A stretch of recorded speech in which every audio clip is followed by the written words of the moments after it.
2. Monsieur Nury pour le groupe LA.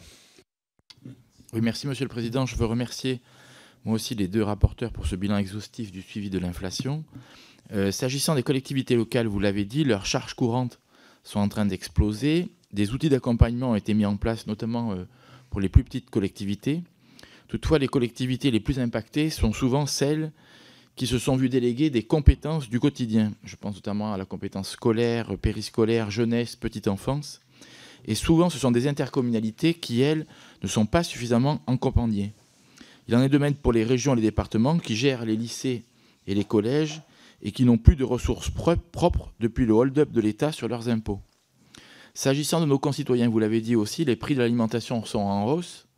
Nos concitoyens sont aujourd'hui étouffés dans leur vie quotidienne avec cette hausse de l'ensemble des prix, des prestations, des courses et de l'énergie. Cette hausse de l'énergie frappe tout particulièrement les ruraux qui prennent leur voiture chaque jour pour le travail, pour les loisirs, pour les enfants. Ça les frappe doublement car souvent ils se chauffent au fioul, au gaz en citerne ou au bois qui ne sont pas sur le bouclier tarifaire et sur lesquels les chèques de 100 à 200 euros qui ne s'adressent pas à tous en plus ne sont pas suffisants pour faire le plein. Et dans le même temps, on sait que nombre de nos TPE, de nos artisans et de nos commerçants sont en train d'être étouffés par la hausse des prix de l'énergie. Je pense notamment aux boulangers et partagent totalement les inquiétudes des uns et des autres sur cette profession, qui ont des compteurs à plus de 36 kVA et qui ne sont donc pas éligibles justement en fait, aux aides très substantielles de l'État. L'amortisseur qui a été mis en place ne suffit pas du tout, puisqu'en fait, il ne prend en charge que 25% de la hausse du prix de l'énergie pour ces professions. Donc pour contenir finalement cette inflation, à la fois pour les professionnels, pour les collectivités locales, pour nos concitoyens, ne pensez-vous donc pas qu'il faudrait étendre le bouclier tarifaire à l'ensemble des énergies et des utilisateurs, ce qui nous permettrait de contenir l'inflation?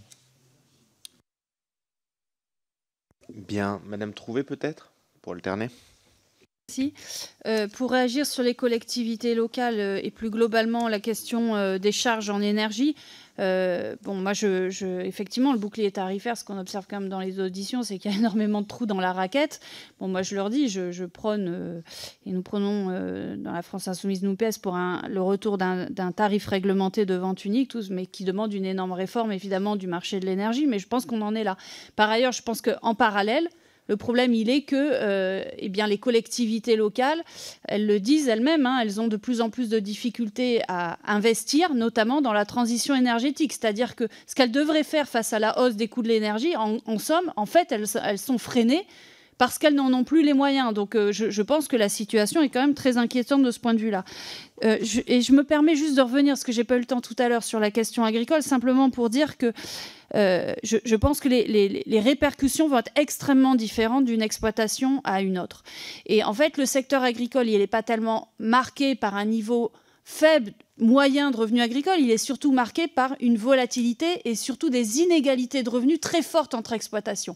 On a un taux de pauvreté dans le secteur agricole qui est bien supérieur aux autres secteurs professionnels.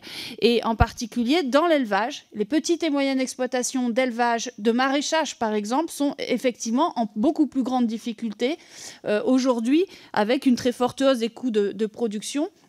Ce qui n'est globalement pas le cas des salariés, même si évidemment entre salariés, il y a aussi des situations très différentes. Et aujourd'hui, il y a des salariés qui vont quand même profiter grandement.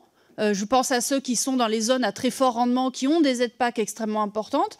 Et ceux des zones intermédiaires vont continuer à souffrir. Donc, en fait, le problème, il est aujourd'hui, je le dis aussi, là, on a un problème face à l'inflation de régulation des prix.